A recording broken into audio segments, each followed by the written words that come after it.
जय गुरु जी। शुक्राना गुरु जी। संगत जी, गुरु जी कहते हैं कि सत्संग सुनने और सुनाने वाले दोनों का ही कल्याण होता है, इसलिए सके। जय गुरु जी। संगत जी, गुरु जी का अनंतम अनंतम शुक्राना। गुरु जी के श्री चरणों में कोटि कोटि प्रणाम और गुरु जी की प्यारी प्यारी संगत को जय गुरु जी। संगत जी, गुरु जी ने हमें बहुत कुछ दिया है जो आज हमें समझ नहीं आएगा। हमें स्वस्थ शरीर दिया है, प्यारा घर परिवार दिया है, प्यारा संगत परिवार दिया है, बेहतर जगह पर जन्म दिया है, वरना हम वहाँ भी पैदा हो सकते थे जहाँ जिंदगी मौत से भी बदतर है। अच्छा खाना, अच्छे कपड़े, सर पर छत आदि बहुत सारी चीजें हमें दी हैं, परंतु हम इन सब का कभी शुक्रगुजार नहीं करते और हम कभी संतुष्ट होते ही नहीं हैं। हमें हमारा जीवन अपूर्ण ही लगता है। इसलिए संगत जी, जिस पल में हम जी रहे हैं उसका शुक्रगुजार मनाएं। हमें गुरु जी से किसी भी बारे में शिकायत नहीं करनी है। गुरु जी ने जो दिया उसका भी शुक्राना, जो ना दिया उसका भी शुक्राना हमें करना है। हमें अपने जीवन में किसी भी अपूर्णता के लिए शिकायत नहीं करनी है। इस बात को हम सत्संग के अंत में एक कहानी के माध्यम से समझेंगे। संगत जी, आज का सत्संग भी बहुत सुंदर है, बहुत खास है।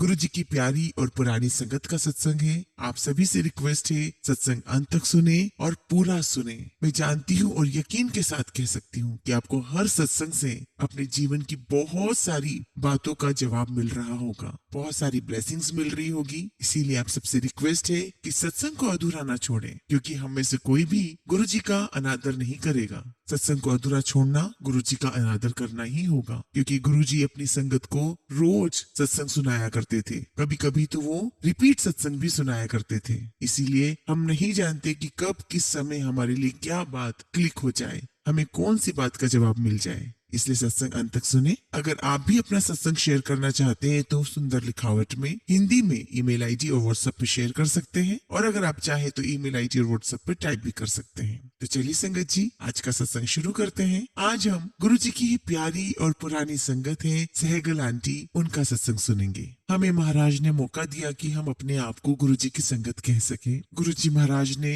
हमें अपने दरबार में जगह दी। इस बात के लिए मेरी ये रूह, मेरी ये आत्मा हमेशा हमेशा गुरु जी की आभारी रहेगी। गुरु जी के साथ मेरा जो कनेक्शन है वो बहुत ही अजीब हालात में हुआ। 2018-19 में मेरे साथ एक बहुत बड़ा फ्रॉड हुआ। अब फ्रॉड भी कैसा? In terms of finance and in terms of relation में धोखा। मेरे कुछ रिश्तेदार थे जिनके साथ मैंने पार्टनरशिप में बिजनेस किया था। उन्होंने रातों रात उस बिजनेस की सक्सेस मिलने पर मुझे धोखा दे दिया। धोखा इतना बड़ा था संगत जी की उसमें रिश्तों में भी कड़वाहट आ गई और फाइनेंशियली भी लॉस हुआ और नाम का भी बहुत नुकसान हुआ। मैं बहुत ज्यादा डिप्रेस्ड हो गई, बहुत ज्यादा परेशान हो गई। जनरली मैं एक बहुत खुश मिजाज इंसान हूँ, लेकिन मैं बहुत गहरे डिप्रेशन में चली गई। महीनों महीनों संगत जी में सोना भूल गई, बात करना भूल गई, हंसना मुस्कुराना तो बहुत दूर की बात हो गई। एक दिन मैं अपने मायके गई संगत जी, और मेरी जो भाभी है जिन्होंने मुझे पाला है, उन्होंने मेरी बहुत काउंसलिंग की और उन्होंने मुझे फिर कहा कि अब इट्स हाई टाइम, अब तुम्हें सारी चीजों को पीछे छोड़ो और आगे बढ़ो। और मैंने उनकी बात सुनकर के बिल्कुल चुप रही, और जब उन्होंने मेरे चेहरे पर, मेरे फेस पर ब्लैंक एक्सप्रेशन देखा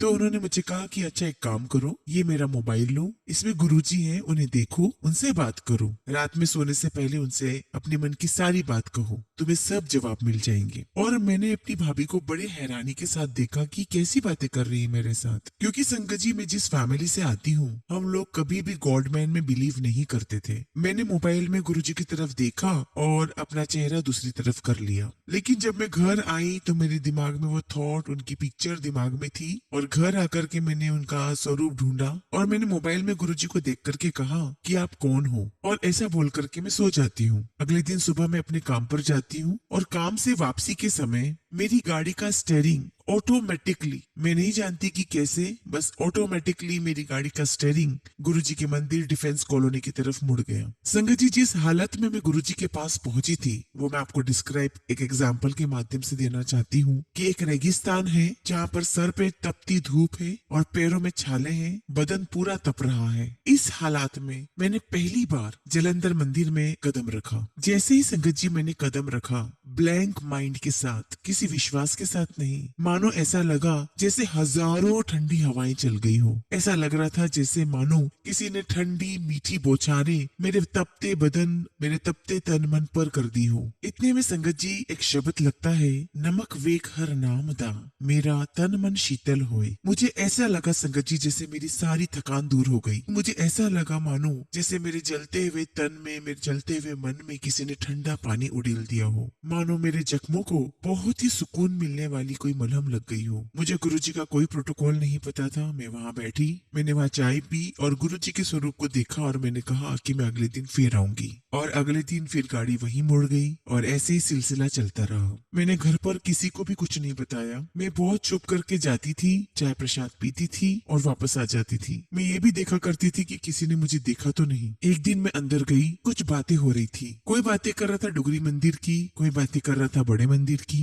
ये सब बातें चल रही थी कि बसें चलती हैं, लोग जाते हैं, भीड़ होती है। मैंने बहुत हैरानी से बातें सुनी, फिर अंदर गई, एक कोना पकड़ के बैठ गई, चाय पिया और गुरुजी से बातें की। मैंने कहा, Guruji you are a pure man, मुझे आपके पास बहुत सुकून मिलता है, लेकिन मैं आपकी भक्त तो नहीं हूँ। मैंने कहा कि आपके कैसे भक्त है, लाइनें लगाकर आपसे मंदिर में मिलने आना चाहते हैं? नहीं नहीं, मैं तो ऐसा कभी नहीं करूंगी गुरुजी, मुझसे आप ऐसी उम्मीद करना भी मत। और बस ये कहकर मैं बाहर निकली। मेरी एक फ्रेंड जिसे मैं 6 साल से नहीं मिली थी, उसकी मेरे पास 5 से 6 मिस कॉल थी। मैंने उसका फोन उठाया और उसने मुझे कहा कि मैंने तुम्हें जलंधर मंदिर में जाते हुए देखा है। और कहती है कि पता नहीं, मेरे माइंड में एक बात आई है कि सुबह मैं डुगरी मंदिर जा रही हूँ और मेरे मन में आया कि तुम्हें लेकर जाना चाहिए। मुझे बड़ी हैरानी हुई संगत जी कि ये क्या। अभी 10 मिनट पहले तो मैंने गुरुजी से बोला कि मैं कभी नहीं आऊंगी आपके पास डुगरी मंदिर ऐसे मिलने, और ये मेरी फ्रेंड बोल रही कि सुबह मुझे डुगरी मंदिर लेकर जाएगी। तब तक संगत जी ना तो मैंने कोई सत्संग सुने हुए थे, ना ही टेलीपैथी नाम की कोई चीज मुझे पता थी।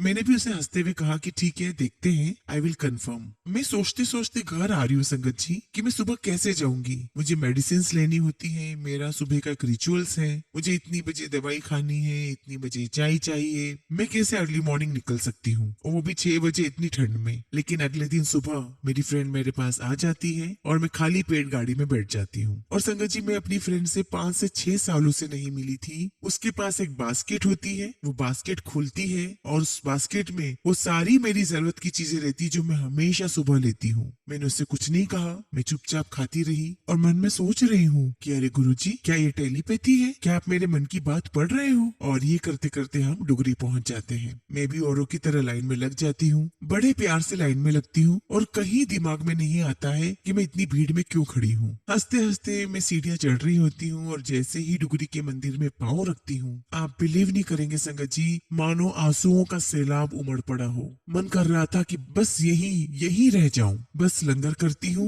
और लंगर करके वापस आ जाती हूँ और जलंधर में गुरुजी के मंदिर जाने का सिलसिला चल पड़ता है। अब मुझे लगने लगा था कि अब मेरा दिल पूरी तरीके से गुरुजी में लगने लगा है, तो मुझे अब अपने घर में अपने हस्बैंड से बात करनी चाहिए। और पता नहीं संगत जी क्यों मेरे मन में एक ऐसा भाव आया कि कहीं किसी जमाने में मेरा परिवार गुरुजी के मंदिर जाया करता था। मुझे लगने लगा कि एक गुरुजी थे जिनके पास वो जाया करते थे, शायद मोटा सिंह नगर में थे या फिर डिफेंस कॉलोनी में थे। कहीं मेरे गुरुजी वो तो नहीं? संगत जी, मैं यहाँ पर एक ऑनेस्ट कन्फेशन करूंगी, क्योंकि ये फ्रॉड हमारी किसी रिश्तेदारी में हुआ था, तो मैं थोड़ी सी लाइफ में पहली बार, मेरी शादी को 31 साल हो गए थे और first time in my life मुझे मेरी फैमिली के लिए बिटर फीलिंग्स आई। और मुझे फर्स्ट टाइम ऐसा लगा कि मेरे गुरुजी कहीं उनके तो नहीं। और एक दिन शाम को मैंने अपने हस्बैंड के साथ बैठ करके कहा कि I want to say something. मैंने कहा कि मैं आजकल एक गुरुजी के पास जाती हूँ। तो उन्होंने पूछा कि कौन से गुरुजी? तो मैंने कहा डिफेंस कॉलोनी में। तो कहते हैं अरे हमारे गुरुजी। तो मुझे अंदर से थोड़ा बुरा लगा, ऐसा लगा कि नहीं, गुरुजी तो मेरे हैं। तो मैंने कहा कैसे आपके गुरुजी? तो कहने लगे पता तो है, हम गुरुजी के पास इतना जाते थे। ही सेड दैट, और मैंने रूम छोड़ा, मैं दूसरे रूम में चली गई और मेरी आंखों के सामने पूरी रील घूम गई। And Sangat ji, I got married in a very younger age, 18 of years age. मैं अपनी mother in law, father in law के बहुत ज्यादा क्लोज थी, तो मुझे उनकी सारी गतिविधियां पता होती थी। संगत जी, गुरुजी उस टाइम पर चंडीगढ़ और दिल्ली हुआ करते थे और जलंधर तो बेस था ही। और जब भी गुरुजी जलंधर आते थे और डैडी हमेशा मम्मी को कुछ लाइन बोलते थे कि बहनी आए हैं, चलना है। तो मैंने अपनी मदर इन लॉ से पूछा कि मम्मी बहनी कौन? तो मम्मी कहने लगी कि गुरुजी हैं वो मुझे कहते हैं कि तुम्हारा नाम कुमुद है और मेरी बहन का नाम कृष्णा है, पर तुम्हारी शक्ल मेरी बहन से मिलती है, इसलिए मैं आज से तुम्हें बहनी कहूंगा। और वो दोनों शाम को वहाँ चले जाया करते थे। काफी बार मैंने सुना और उसके बाद मुझे कुछ याद नहीं। बस एक बात याद है कि शादी के बाद मुझे याद है कि एक बार बात हो रही थी घर में कि गुरुजी को घर में आना है, और मुझे पता चला कि गुरुजी घर पर आ रहे हैं। तो मैंने कहा ओहो गुरुजी आ रहे हैं, तो अब ये लोग सब गुरुजी को मानते हैं, तो अब क्या मुझे उनके चरण स्पर्श करने पड़ेंगे। मुझे बस इतनी फीलिंग याद है। और थोड़ी देर बाद मैसेज आया कि गुरुजी नहीं आ रहे। और ये बात आज से करीब 35-36 साल पहले की बात है। और आज वही गुरुजी है, वही मैं हूँ। और आज मुझे गुरुजी को दंडवत प्रणाम किए बगैर चैन नहीं आता। और जब हस्बैंड ने कहा कि हमारे गुरुजी, तो मेरे आगे सारी रील घूम गई और एक ही कांस्टेंट क्वेश्चन कि गुरुजी मैं तो जानती हूँ जिस तरह का जुनून है मेरा आपके प्रति, जिस तरह की मोहब्बत है मुझे आपसे, ये 2-4 साल का तो हो ही नहीं सकता, ये तो जन्मों जन्मों का है। तो फिर ऐसा क्यों, जब आप मेरी फैमिली के साथ फिजिकल फॉर्म में जुड़े थे, आपने मुझे क्यों नहीं चुना, आपने मेरी उंगली क्यों नहीं पकड़ी गुरुजी? क्या मेरे कर्म इतने खराब थे? और ये मेरी कांस्टेंट टॉकिंग गुरुजी के साथ होती रही। मैं जिस तकलीफ के साथ गुरुजी के पास पहुंची थी, उस तकलीफ को, उस फ्रॉड को मैं पूरी तरह भूल गई। मेरे उस जख्म पर गुरुजी ने कब मरहम लगा दी मुझे पता ही नहीं चला। अब तो मेरा सिर्फ एक ही जख्म था कि गुरुजी मुझे आपने पहले क्यों नहीं थामा, मेरी किस्मत इतनी खराब क्यों कि आपने मुझे नहीं चुना कि मुझे मिल सकूं, मैं आपको देख सकूं, मैं आपके चरण स्पर्श कर सकूं, मैं आपकी रूबरू हो पाती। अब मैं अपने परिवार से गुरुजी के बारे में पूछना शुरू हो गई और पता चला कि मम्मी डैडी की बहुत फ्रेंडशिप थी गुरुजी के साथ, आना जाना करते थे, बहुत रिस्पेक्ट करते थे गुरुजी का, बहुत प्यार करते थे, लेकिन भगत नहीं थे, डिवोटी नहीं थे। और बहुत बार सुना हुआ था कि जलंधर मंदिर में ही गुरुजी ने मम्मा को कहा था कि ये पानी का ग्लास लेकर आओ किचन से, और मम्मा लेकर आए। गुरुजी ने उसमें माला डिप करी, फूक मारी और उसमें फ्लावर्स आ गए, और वो फ्लावर्स कई सालों तक मंदिर में पड़े रहे, ऐसा मम्मा ने बताया था। उन लोगों ने गुरुजी को उस प्रकार से लिया ही नहीं जैसा कि हम कई पुराने लोगों से सुनते हैं। एक प्रोमिनेंट बात है संगत जी कि इतनी क्लोजनेस गुरुजी के साथ होने के बावजूद मेरी फैमिली भूल गई थी मेरी शादी पर गुरुजी को इनवाइट करना। तो जब लास्ट गुरुजी मेरे ब्रदर इन लोग को मिले हैं और कहा क्या बात है, भाई की शादी कर दी और मुझे बुलाया नहीं, तो मेरे ब्रदर इन लोग ने कोई बहाना सूझा होगा उनको, वो बहाना दिया। उस पर गुरुजी ने कहा कि तेरी माँ मुझे भाई कहती है, फिर भी मुझे शादी पर नहीं बुलाया। शायद ये गुरुजी के साथ लास्ट कन्वर्सेशन थी मेरी ब्रदर इन लोग की। और संगत जी में गुरुजी में बहुत बहुत ज्यादा डीप पे जाती जा रही थी, बहुत कनेक्टेड फील कर रही थी, और मेरे मन में सत्संग करने की इच्छा जागृत हुई। जहाँ मैं ये कहा करती थी कि लाइन में नहीं लगूंगी, वहाँ जब कोविड का टाइम आया तो ई पास बनवाने के लिए मैं घंटों घंटों बैठा करती थी, 2-2 3-3 4-4 मोबाइल लेकर बैठा करती थी कि बस मेरा नंबर लग जाए। और ठंड में, बड़ी धुंध में भी मैं गुरुजी के मंदिर जाया करती थी कि बस मैं वहाँ जाऊंगी और गुरुजी से ये कहूंगी, वो कहूंगी। लेकिन संगत जी, जैसे ही मेरा पहला कदम गुरुजी के मंदिर में पड़ता, मेरा मन, मेरा दिमाग, सब कुछ शून्य हो जाता, और लगता था कि अगर ये क्षण जिंदगी का आखिरी क्षण हो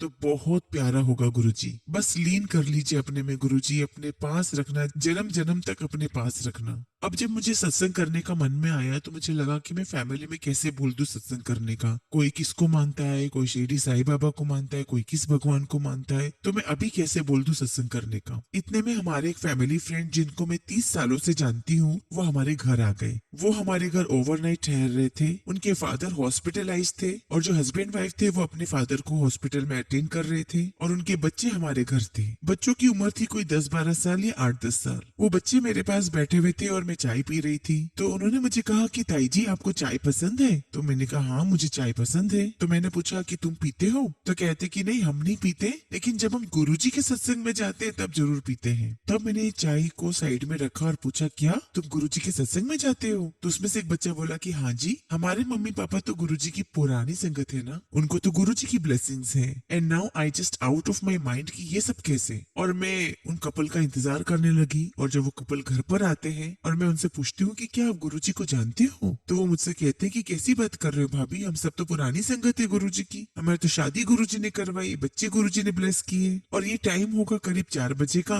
और 4 बजे से लेके रात की 1 बजे तक मैं सिर्फ उनसे गुरुजी के बारे में बात करती हूँ। और इतने में जब रात की 1 बज जाते हैं, मैं कहती हूँ कि मुझे गुरुजी का सत्संग करने का बहुत मन है, लेकिन मैं कैसे करूँ। तो कहते हैं दोनों कपल, कह रहे भाभी हम आए हुए हैं, हम दोनों आपको असिस्ट कर देंगे, हमें सुबह हॉस्पिटल जाना है, बच्चे आपको सारा प्रोटोकॉल बता देंगे, कर लीजिए सुबह सत्संग। मैंने कहा श्योर यू विल असिस्ट मी? तो कहने लगे बिल्कुल हम करेंगे। हम लोग सो जाते हैं और सुबह उठकर मैं सत्संग की तैयारी में लग जाती हूँ। और जैसे ही मैं सत्संग की तैयारी कर रही हूँ मुझे रियलाइज होता है कि वो मेरी वेडिंग एनिवर्सरी है। और तब मेरे ब्रदर इन लॉ ने मुझे बोला कि 31 साल पहले गुरुजी ने यही तो अफसोस जताया था कि अपने भाई की शादी पर मुझे नहीं बुलाया, और आज आप अपनी एनिवर्सरी पे ही गुरुजी का सत्संग कर रहे हो, और गुरुजी 31 साल बाद शादी वाले दिन ही घर पर आ रहे हैं। अब सत्संग की तैयारी करके मैं वेट करती हूँ उन दोनों कपल का कि वो हॉस्पिटल से आ जाए। मैंने उन्हें जब फोन किया कि वो कब आ रहे हैं तो उन्होंने कहा कि हाँ भाभी बस हमें आधा घंटा और लगेगा, हम किसी को साथ में लेकर आ रहे हैं। और मैं आधे घंटा वेट करती हूँ और आधे घंटे बाद वो आते हैं और मैं देखती हूँ कि उनके साथ कौन आ रहे हैं, हमारे प्यारे किशोरी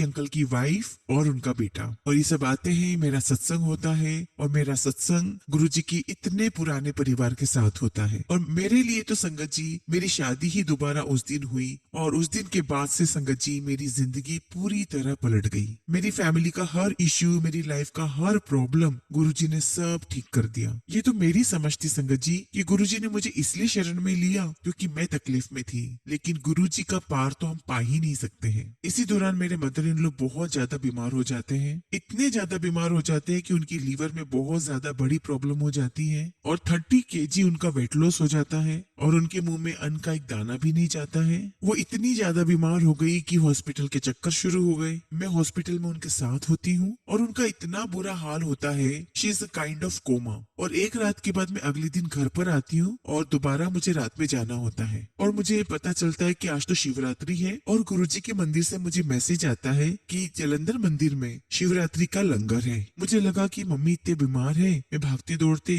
शिवरात्रि का लंगर ही कराती हूँ। मैं फटाफट डिफेंस कॉलोनी जाती हूँ और लंगर बिल्कुल खत्म होने वाला होता है, और मैंने मनी मन गुरुजी से अरदास की कि गुरुजी सड़क पर तो बहुत रश होता है, मैं कैसे पहुंच पाऊंगी। आप बिलीव करिए संगत जी, वो सड़क मानो मेरे लिए ऐसी हो गई जैसे उस पर कोई चल ही ना रहा हो। और मैं मंदिर में 5 मिनट में पहुंच गई, और मैं फटाफट भागकर ऊपर लंगर के लिए गई। मैं वहाँ पे लंगर करती हूँ, और लंगर करके जब मैं नीचे आती हूँ अब जाके मुझे इस चीज का रियलाइज होता है कि उस दरबार में मुझे खड़े होने का अकेले मौका मिलता है, ऐसा कभी किसी के साथ होता नहीं है। मैं वहाँ कहती हूँ गुरुजी, उस औरत को जिसको आप बहनी कहते थे वो आज जिंदगी और मौत के बीच में लड़ रही है, उनकी हालत बहुत खराब है। अब देखिए संगत जी मैं कितनी मूर्ख मैं कहती हूँ गुरुजी, मैं जानती हूँ वो बिल्कुल ठीक नहीं हो सकती, प्लीज गुरुजी उनको तकलीफ से तो मुक्ति दे दीजिए। मैं जानती हूँ गुरुजी कि वो आपका शुक्राना करने के लिए कभी इस मंदिर तक भी नहीं पहुँच सकती। तो मैंने कहा गुरुजी आपने तो उन्हें बहन कहा है ना, तो कमिटमेंट भी कोई चीज होती है, तो आप उनकी तकलीफ खत्म कर दीजिए, उन्हें मुक्ति दे दीजिए। और संगत जी ये कहकर मैं हॉस्पिटल आ जाती हूँ, और हॉस्पिटल में मम्मी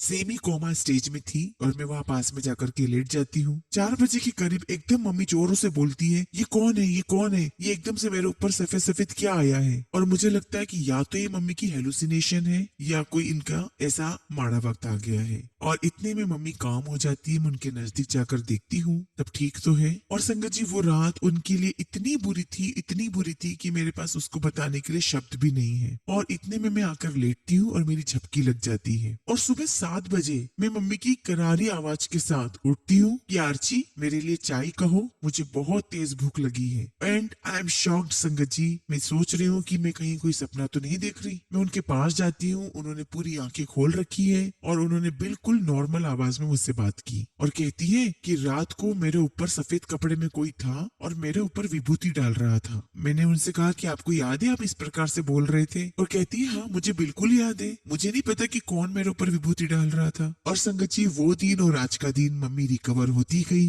मम्मी ने मंदिर जाना शुरू कर दिया, वहाँ जाती थी और जो प्रसाद मिलता था और एकदम छोटा सा कण में मम्मी की लिप्स को छू देती थी, और आहिस्ते आहिस्ते उनमें रिकवरी होने शुरू हो गई। और रिकवरी भी ऐसी कि उनके लिए जो मैं नर्स ढूंढ रही थी वो नर्स भी ऐसी मिली जो खुद गुरुजी की डिवोटी थी, जो खुद सत्संग अटेंड करके आती थी और उनकी सेवा करती थी। मम्मी ने गुरुजी कभी नहीं किया, लेकिन कहीं से भी मम्मी के लिए गुरुजी का ब्रेसलेट आ जाया करता था, कोई उनके लिए प्रसाद ले आया करता था। और मैं गुरुजी के करीब जा ही जा रही थी उनकी कृपा से। मैं ऊपर के फ्लोर में हूँ और गुरुजी के एक स्वरूप से गुरुजी का मंदिर बनना शुरू हो गया, उनका दरबार बनना शुरू हो गया। और मम्मी की जो हेल्थ है वो ऐसे ठीक होना शुरू हुई कि उन्होंने जितने 30 किलो लूज किए थे 35 किलो उन्होंने एकदम से गेन किया। उनके बाल जो बिल्कुल झड़ गए थे वो ग्रो बैक कर गए, उनका रंग बिल्कुल ठीक हो गया। उन्हें करवट दिलाने के लिए 2-3 लोग लगने पड़ते थे। वो अपने पांव पर खड़े होकर के खुद अपने आप को मैनेज करने लगी। So much so today she is as healthy as I am today.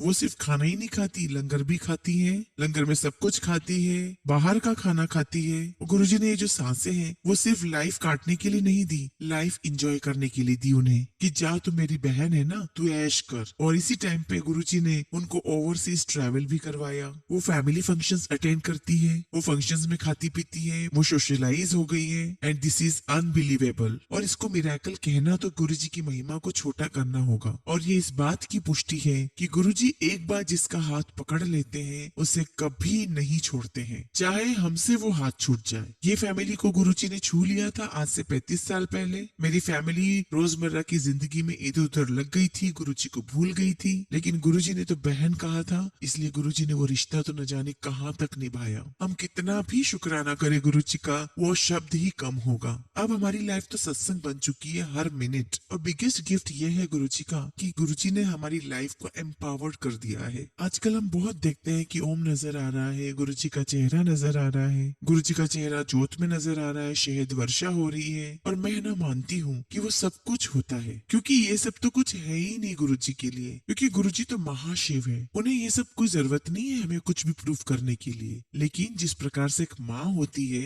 एक बच्चे को दुनिया में लाती है, नर्चर करती है, उसका अच्छा भला दिखती है, उसकी जिंदगी बनाती है, लेकिन बच्चा अगर किसी बात के लिए जिद करता है तो उसको बहलाने के लिए वह टॉफी दे देती है। इसी प्रकार से हमारे गुरुजी महाशिव महादेव जानी जान है गुरुजी, वो भी हमें मनाने के लिए, वो भी हमें चुप करने के लिए टॉफी में से टॉफी कहूंगी कि टॉफी दे देते हैं, कुछ ना कुछ नया दिखाते रहते हैं। कभी वर्षा, कभी बटरफ्लाई दर्शन, कभी ओम दर्शन, और ये सब कुछ गुरुजी हम सबके साथ करते हैं। संगत जी, गुरुजी की मेहर यहाँ पर खत्म नहीं होती है। गुरुजी ने मेरी जिंदगी को, मेरे परिवार को, मेरे कारोबार को मैजिकली बिल्कुल बदल दिया है। वो कहते हैं ना कि बिफोर और आफ्टर पिक्चर, वो सब कुछ बदल दिया है। मुझे एक और बहुत प्यारा सत्संग याद आ रहा है। संगत जी, मैं वही सत्संग शेयर कर रही हूँ जो लाइफ चेंजिंग सत्संग है। संगत जी, जब मैं गुरुजी से जुड़ी तब मुझे लगा, मैंने सोचा कि मैं इसलिए जुड़ी हूँ कि मुझे उस फ्रॉड की वजह से बहुत तकलीफ है। मैं कोई नहीं होती हूँ गुरुजी से जुड़ने वाली, मुझे तो खुद गुरुजी ने अपने आप से जोड़ा था। मेरी लाइफ में एक स्टेज 1 आई जब मैं एक रोते बिलखते बच्चे की तरह पहुंची कि मेरे साथ ये हुआ, मेरे साथ फ्रॉड हुआ है। और स्टेज 2 आई, मैंने कहा कि गुरुजी अगर ये तकलीफ आई है, अगर आप तक पहुंचने के लिए तकलीफ आई है तो मुझे ये तकलीफ मंजूर है। बट हाँ, जानती हूँ कि गुरुजी मुझे उस स्टेज पर ले आएंगे जब मेरे मन से हर प्रकार का द्वेष और ये दुर्भावनाएं दूर हो जाएगी। संगत जी, मेरे बेटे को लास्ट ईयर बहुत ज्यादा हेल्थ इश्यूज हो गए। उसको इतनी ज्यादा प्रॉब्लम हो गई, इतनी ज्यादा प्रॉब्लम हो गई कि सडनली उसे हमें हॉस्पिटल ले जाना पड़ा और हमें वहां पर इसकी एमआरआई करवाने के लिए कहा गया। और जब हम इसे एमआरआई के लिए ले जा रहे थे तब मैं बहुत ज्यादा नर्वस थी। एमआरआई में 40-45 मिनट लग जाते हैं। मुझे लगा कि हट्टा कट्टा लड़का है, कैसे क्या मैनेज होगा। ऑलरेडी उसे दर्द सहन नहीं हो रहा है। मैं बाहर बैठी थी और मैंने उनसे कहा डॉक्टर से कि क्या मैं अंदर जा सकती हूँ, तो उन्होंने मुझे अलाउ कर दिया। मैं उस एमआरआई रूम में गई, अपनी आंखें बंद की और मैंने गुरुजी से कहा कि गुरुजी, इस बंद कमरे में, इस एमआरआई रूम में मुझे आप कहीं तो एहसास दो कि आप हो। मैं जानती हूँ आप हो, लेकिन आप मुझे एहसास तो दीजिए। मैं बहुत छोटे दिमाग की बात कर रही हूँ, लेकिन मैंने कहा कि गुरुजी मुझे आपका एहसास करना है। मैंने कहा गुरुजी आप प्लीज मुझे दिखो, मैं बहुत ज्यादा नर्वस हूँ। और इतने में मैं उस रूम की छत को देखती हूँ जहाँ पर अमलतास की फूलों की बेल का क्लियर पिक्चर है। देखिए संगत जी, कैसे गुरुजी आपको किस बात से कैसे लिंक कर देते हैं। 2-4 दिन पहले ही मैंने किसी संगत का सत्संग सुना था, उनको अमलतास के फूल पसंद थे। तो जैसे मैंने एमआरआई रूम के ऊपर देखा, मुझे अमलतास के फूल की बेल नजर आई और गुरुजी ने मुझे ये फीलिंग दी कि हाँ मैं तुम्हारे साथ हूँ। और मैंने मंत्र जाप करना शुरू कर दिया। गुरुजी ने हमें एक ऐसा ब्रह्मास्त्र दे दिया है मंत्र जाप के रूप में, और मुझे पूरा यकीन है कि आप सबको भी इस बात की फीलिंग होगी। मैंने आंखें बंद करके मंत्र जाप किया। जिस एमआरआई को पौना घंटा लगना था वो 8 मिनट में खत्म हो गई। उसके बाद एमआरआई की रिपोर्ट ठीक नहीं आई और मैं बहुत घबरा गई। मेरे बेटे को उसी बीच में फिजियोथेरेपिस्ट के पास लेकर के गए और तभी मुझे पता चला कि उसकी रिपोर्ट ठीक नहीं आई है। मैंने सोचा कि दिल्ली में जो इस चीज के एक्सपर्ट है मैं उनसे कंसल्ट करती हूँ, और मैंने सोचा कि मैं अर्ली मॉर्निंग ये रिपोर्ट लेकर दिल्ली चले जाती हूँ वहाँ दिखाने के लिए, और बड़े मंदिर भी हो आऊंगी। मैं यहाँ पे बताना चाहूंगी कि पता नहीं किसके लिए मैसेज है। As much as you go to the Dugri मंदिर, बड़े मंदिर, आपको इतनी शांति महसूस होती है, इतना प्लीजेंट फील होता है, लेकिन गुरुजी ने हर बार महसूस करवाया है कि तुम जहाँ हो मैं वहीं रहता हूँ, तुम जहाँ हो मैं वहीं हूँ तुम्हारे साथ में। तो तुम अगर मेरे पास नहीं पहुंच पाते हो तो मैं तुम्हारे साथ रहता हूँ। और मेरे मन में आया कि मैं बड़े मंदिर जाऊंगी तभी गुरुजी मेरे बच्चे को ब्लेस करेंगे। मैं अपनी एक फ्रेंड को फोन करती हूँ कि मुझे इस डॉक्टर का नंबर चाहिए, कल सुबह मैं जाना चाहती हूँ। तो मुझे कहने लगी कि तुम्हें इतनी जल्दी सुबह कल क्या करने जाना है, डॉक्टर इतनी जल्दी नहीं मिलेगा। तो वो कहने लगी कि परसों 11 बजे मेरी इस डॉक्टर के साथ अपॉइंटमेंट है, मैं वहां जा ही रही हूँ तो मैं तुम्हारी रिपोर्ट भी ले जाऊंगी। आप देखिए संगत जी कि कैसे गुरुजी ने ऑलरेडी पहले से ही उसे अपॉइंटमेंट दिलाई हुई थी। मैं गुरुजी को कहती हूँ कि मैं आ रही हूँ और पहले ही गुरुजी ने अपॉइंटमेंट फिक्स कर रखी है, मैं रिपोर्ट उसे देती हूँ। अब एक बात तो ये हो गई, अब मेरा रह गया बड़े मंदिर का पेंडिंग। इतने में मेरी एक और फ्रेंड जो बड़े मंदिर पहुंचती है, जिसे मेरी स्टेटस ऑफ माइंड का नहीं पता होता है, वो बड़े मंदिर पहुंचती है और पार्किंग से मुझे फोन करती है कि ये लो करो बड़े मंदिर के दर्शन। तो ऐसे है हमारे गुरुजी। गुरुजी कहते हैं कि तू नहीं पहुंच पा रही है, लो मैं तुम्हारे पास पहुंच जाता हूँ। And my friend shows the report to the doctor and doctor says कि ये मेडिसिन है, आप ये मेडिसिन शुरू करवा दीजिए, पर ये मेडिसिन जलंधर में नहीं मिलेगी, आप दिल्ली से ही इस दवाई को लेकर के जाइए। तो मेरी फ्रेंड मुझे कहती कि तुम्हें जलंधर में दवाई मिलेगी नहीं और जलंधर हम लोग 2 दिन बाद आएंगे। तो मैंने कहा कि कोई बात नहीं, आप दवाई का नाम भेजो, हम लोग ट्राई करते हैं, मैं अपने हस्बैंड को बोलती हूँ। हमें तो बस एक ही बात पता है कि अगर कोई भी तकलीफ आए सत्संग कर लो। तो मेरे हस्बैंड कहते हैं कि तुम सत्संग की तैयारी करो, मैं फटाफट फूल वगैरह लेकर आता हूँ और दवाई का पता करके आता हूँ। मैं सत्संग की तैयारी करने लग गई और इतने में मेरे हस्बैंड का फोन आता है कि आर्ची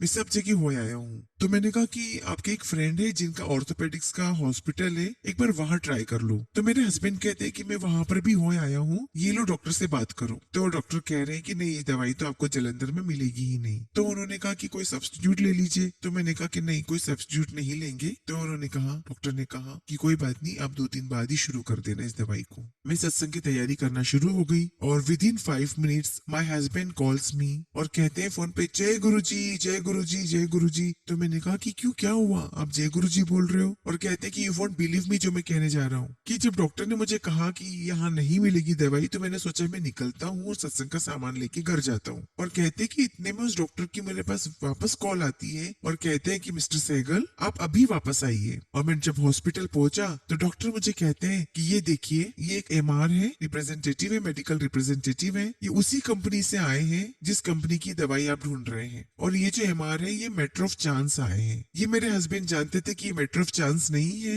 ये मैटर ऑफ चांस कौन कर रहा है, गुरुजी के अलावा कोई कर ही नहीं सकता था। तो वो एमआर कहते हैं कि आ जाइए मेरे साथ, मैं आपको ये दवाई ला करके दे देता हूँ। और विद इन 10 मिनट दवाई हमारे पास होती है। दवाई को गुरुजी के चरणों में रखकर हम 2 घंटे महाराज का सत्संग करते हैं, शुक्राना करते हैं। और क्या करे गुरुजी हमारे लिए संगत जी, हमारी तकलीफें तो हमारी कर्म है संगत जी। गुरुजी हमारे कर्म को 90% कटवा देते हैं, केवल 10% ही हम भोगते हैं, लेकिन वो 10% भी गुरुजी बड़े आसानी से निकाल देते हैं। कहते हैं ना कि माँ जब मारेगी ना तो छांव में देखकर मारेगी। लख लख शुक्राना गुरुजी, आपका लख लख शुक्राना। संगत जी इसी बीच में मेरा छोटा बेटा कनाडा जाना चाहता था। एकदम कोविड के बाद रास्ते खुलते हैं and he wants to go, और उसकी जिद हो जाती है कि बस उसे तो जाना है। और मैं और मेरे हस्बैंड दोनों बहुत चिंतित थे उसके लिए। हाँ, लेकिन इतनी तसल्ली जरूर है कि अगर गुरुजी किसी चीज को सपोर्ट दे रहे हैं तो उसमें जरूर कोई भलाई होगी, क्योंकि गुरुजी ने तो हमारी जिंदगी का घोड़ा अपने हाथ में पकड़ रखा है, अब उन्होंने ही हाँकना है। And surrender is the thing, और सरेंडर तो आपको करना होगा। मुझे ये समझ में आ गया है कि मेरा काम है कर्म करना, अच्छे कर्म करना, और बाकी तो गुरुजी जिधर ले जाएंगे वही मेरे लिए ठीक होगा। और वो जिद करने लगा और हम लोग एग्री हो गए, और उसने साथ में जिद की कि मुझे दिल्ली तक भी अकेले ही जाना है। अब हम बहुत परेशान हो गए। मुझे 2 बातों की परेशानी थी, ये तो एक तो ये दिल्ली अकेला जाएगा, और नंबर 2 मुझे ये परेशानी थी कि दिल्ली बड़े मंदिर मत्था टेक कर जाए। और मैं इससे कंडीशन ले लेती हूँ कि तुम जाओगे बड़े मंदिर तभी तुम अकेले फ्लाई करोगे। तो वो एग्री हो जाता है, तो कहता है कि बस आपने सी ऑफ नहीं करना है, मैं खुद ही अकेला यहाँ से जाऊंगा। तो मैंने कहा कि ठीक है, तुम भी जलंधर मंदिर पहुंचो, हम भी जलंधर मंदिर पहुंचते हैं, हम तुम्हें वहां से बाय बाय कहेंगे। तो कहता है ठीक है। It is morning about 6 o'clock। हम लोग वहां पहुंच जाते हैं। मेरा बेटा हमें बाय नहीं कहना चाहता। मैं महाराज को दंडवत प्रणाम करती हूँ। मैं अपने बेटे को कहने की बजाय गुरुजी को कहती हूँ, हैप्पी जर्नी गुरुजी, आप साथ जाना। और मैं उठती हूँ तो मुझे ऐसा लगा कि गुरुजी कह रहे हैं मैं छड़ के आवांगा, और मैंने अपने बेटे से कहा कि गुरुजी तुम्हारे साथ है, और मैंने बाय बोल दिया। और वो दिल्ली पहुंचता है और उसका मुझे कॉल आता है और कहता है कि कितनी कमाल की बात हुई है, मेरे फ्रेंड्स आए हुए थे बॉम्बे से, मेरे साथ उन्होंने ज्वाइन किया, और उनके साथ एक फ्रेंड की फ्रेंड आई, और वो लड़की गुरुजी डिवोटी थी, और कहती है कि चलो आज बड़े मंदिर जाना है। तो हम लोग वहाँ बड़े मंदिर गए, हमने लंगर किया and now I am going to fly. और गुरुजी ने मेरे दिल को बहुत ठंडक पहुंचाई। लख लख शुक्राना गुरुजी, लख लख शुक्राना। इतने में वो एयरपोर्ट चला जाता है। मुझे फिर फिक्र थी कहीं वो लेट ना हो जाए। फिर उसका दोबारा मुझे फोन आता है कि बोलता है मम्मी आपको पता है कितना कमाल हो गया। मैंने बोला क्या? मैं जा रहा था, मेरे साथ एक फ्रेंड मिल गया, पता नहीं कहाँ का है, उसका कोई वीआईपी अरेंजमेंट था और उसके कारण मेरा भी वीआईपी अरेंजमेंट हो गया। और जहाँ मुझे 1 घंटा लगना था मुझे 10 मिनट लगे। मैंने और मेरे हस्बैंड ने एक दूसरे की तरफ देखा, स्माइल किया और हमने बोला जय गुरुजी। अब मुझे नेक्स्ट फिक्र हुई कि अरे बाप रे बहुत लंबी फ्लाइट है। मुझे लगा कि ये हाइटेड है, इसकी जो टांगे वो भी प्रॉपर नहीं आती है, बहुत थकेगा, इसे आराम नहीं मिलेगा। इतने में उसका कॉल आता है कि मॉम ये जरा एक फोटो देखना जो मैंने आपको भेजी है। तो मैंने उसकी फोटो देखी और मैंने कहा उसे कि ये तो सिर्फ लेग्स की फोटो है। तो कहता है कि हाँ वो सिर्फ लेग्स की फोटो है, देखो जरा फोटो में कि कितना ज्यादा लेग रूम दिया हुआ है, मैं बहुत आराम से बैठा हुआ हूँ। और मेरी एक एक बात का गुरुजी जवाब दे रहे थे।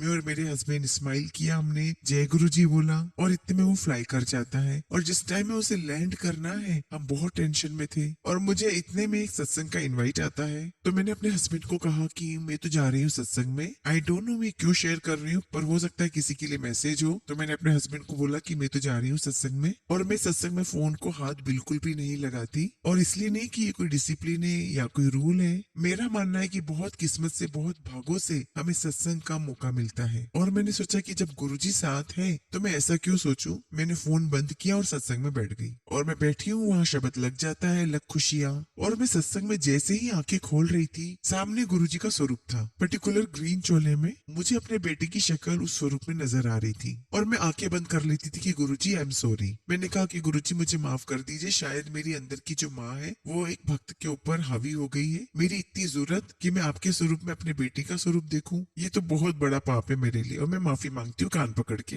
लेकिन मैं जब फिर आंखें बंद करती हूँ और आंखें खोलती हूँ और मेरा रोना ही बंद नहीं हो रहा। और मैंने फिर आंखें कस के बंद कर ली और मैंने कहा कि गुरुजी अब मैं आपके स्वरूप के सामने नहीं देखूंगी। और मैं बोल रही हूँ गुरुजी से कि गुरुजी मेरे मन में बहुत उथल पुथल है, आप मेरे साथ हो ना, कहीं इमिग्रेशन में कोई प्रॉब्लम ना आ जाए। यहाँ पर मैं एक मेंशन करना चाहूंगी संगत जी कि शब्द गुरबानी में हमें बहुत सारी बातों के जवाब मिलते हैं। आप हमेशा सत्संग में आंखें बंद करिए, शब्द सुनिए। शब्द में गुरुजी आपसे 1 to 1 बात करेंगे। और जैसे ही गुरुजी का ध्यान लगाकर कहती हूँ कि गुरुजी आप इसके साथ हो ना, ये वो समय है जब उसे लैंड करने में आधा घंटा था। और इतने में साखी चलती है कि नानक समाधि में थे और नानक के घर पे मेहमान आए हैं। और नानक की माँ है वो दासी से कहती है कि चल नानक को उठा। और जब दासी नानक के पास आई तो नानक कहते मैं सो नहीं रहा हूँ, मैं निरंकार हूँ। और अगर निरंकार सो जाए तो इस धरती को कौन चलाएगा। मैं इस वक्त समाधि में हूँ, मेरा भगत 7 समुंदर पार सफर कर रहा है। मैं अपने भगत का जहाज पार लगा के फिर समाधि से निकलूंगा और फिर आऊंगा। तो संगत जी आप समझ गए होंगे कि गुरुजी ने कितना बड़ा जवाब मुझे सत्संग के माध्यम से दिया। और मेरे बेटे की बहुत स्मूथ, बहुत अच्छी से लैंडिंग हुई।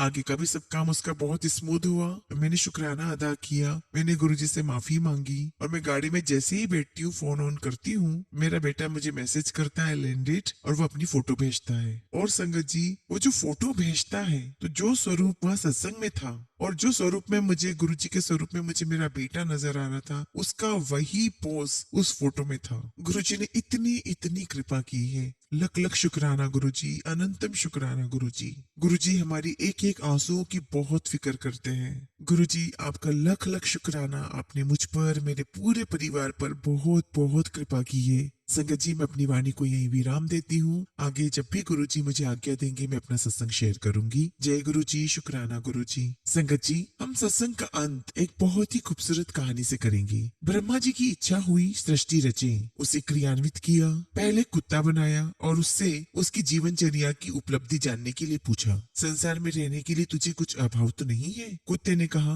भगवान मुझे तो सब अभाव ही अभाव दिखाई देते हैं, न वस्त्र, न आहार, न घर और न इनके उत्पादन की क्षमता। ब्रह्मा जी बहुत पछताए, फिर रचना शुरू की, एक बेल बनाया। जब अपना जीवन कर्म पूर्ण करके वह ब्रह्मलोक पहुंचा तो उन्होंने उससे भी यही प्रश्न किया। बेल दुखी होकर कहने लगा, भगवान आपने भी मुझे क्या बनाया? खाने के लिए सूखी घास, हाथ पांवों में कोई अंतर नहीं, सींग और लगा दिए, ये भोंडा शरीर लेकर कहाँ जाऊं? तब ब्रह्मा जी ने एक सर्वांग सुंदर शरीरधारी मनुष्य पैदा किया। उससे भी ब्रह्मा जी ने पूछा, वत्स, तुझे अपने में कोई अपूर्णता तो दिखाई नहीं देती?